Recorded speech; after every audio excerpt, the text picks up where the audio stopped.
We're going to go on to the second film that I want to talk about today, and that is a film that came out in 2016. Also, kind of had a cult following behind it before its release, and that was because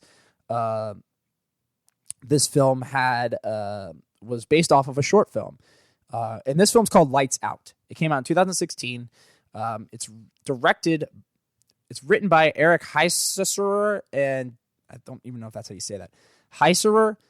Eric Heiserer, and is directed by David F. Sandberg. And basically this movie is based off of a short film on YouTube that you can watch now. It's called Lights Out, and I remember watching the short film when it came out, and I was really scared.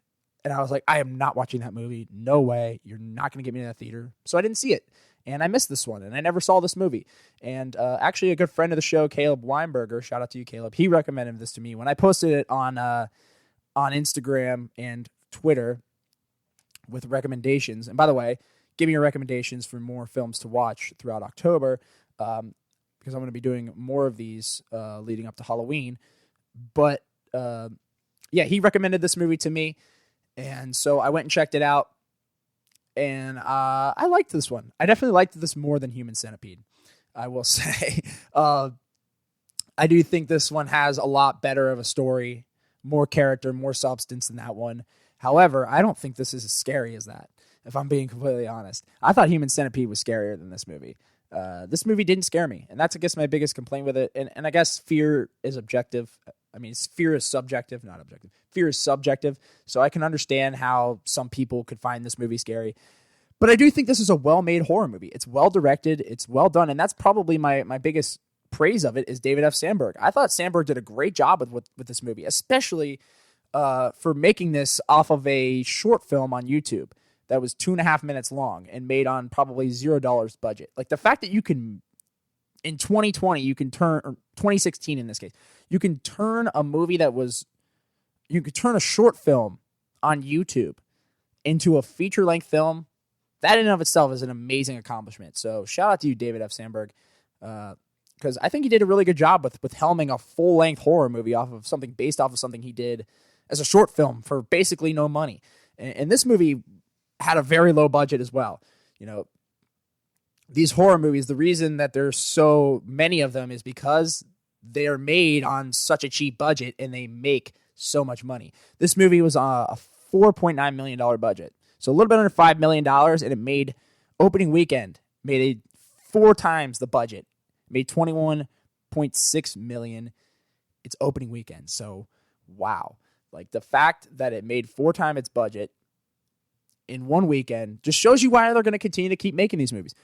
And I don't necessarily have a problem with it as long as they're good. And my biggest fear going into this movie was that it was rated PG-13. And, you know, I've never been a huge fan of PG-13 horror movies. They're very watered down. They're very melodramatic.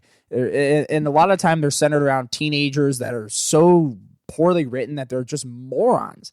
You know, the characters are morons. So I never really love those. And they're not scary either. And I wouldn't necessarily say this one was scary either. But,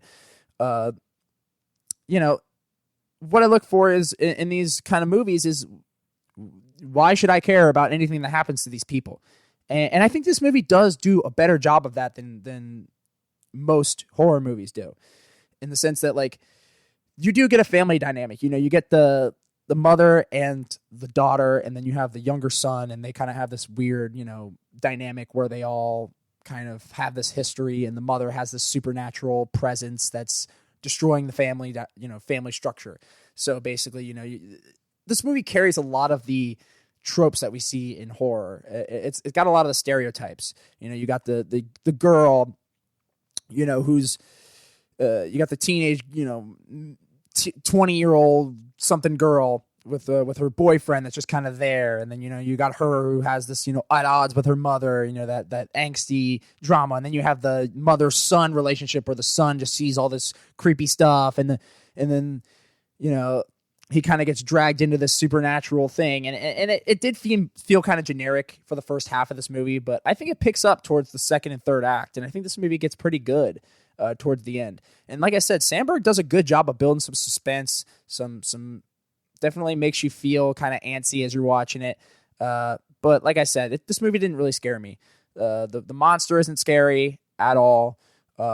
There's one jump scare that I thought was really, really well done, and it's a scene. I'm not going to spoil it. I'm not going to spoil this movie story-wise like I did Human Centipede because it came out in 2016. But for those of you that have seen this movie, you'll know what I'm talking about. There's a scene where the main girl has she has a black light, and she's in this room, and she's like kind of looking around, and there's like a bunch of mannequins and stuff everywhere. I thought that was a really cool scene, and was really well done. And like I said, I think David Sandberg did a great job of directing this movie because the way he uses light and darkness in this movie was really, really well done and way expanded on from his short film. Because, even though I think the short film was more effective and scarier than this, I thought this movie I think Sandberg did a really good job of expanding upon the concept of using light and darkness interchangeably to create suspense and create horror. And I think this movie did a great job of that. And he uses different types of lights. Like I said, the black light, those flashlights, candles, all light switches, all sorts of different lights that are used in this movie to help create suspense. And I think that was really well done and definitely one of my favorite aspects of this movie. But like I said, I think the story is pretty generic, if I'm being completely honest. But, for a horror movie, but for a PG-13 horror movie, I think this is a really solid PG-13 horror movie. And there are good ones out there, and I think this is one. And I think this is a good one to kind of introduce. Like if I had kids that were kind of in their teens, this is the kind of horror movie I would introduce them to the genre with. Because it's kind of mild, but it has a good story and it has decent character. But at the same time, it's not something that's going to get under your skin. It's not as disturbing as I think even Human Centipede was. But I think it's effective in its scares at times. There's, I think, a couple of good scares, but the rest of it is kind of, fake outs and stuff like that. But, like I said, I thought this movie was pretty decent. And even though it's kind of stereotypical, kind of generic, if it's well done and well directed, I can give it a pass for that. So I liked it. I liked Lights Out. I think it's a solid movie. And for that, I'm going to give it a 3.2 out of 5. Yep, I'm giving it a 3.2 out of 5. I think this is a good one.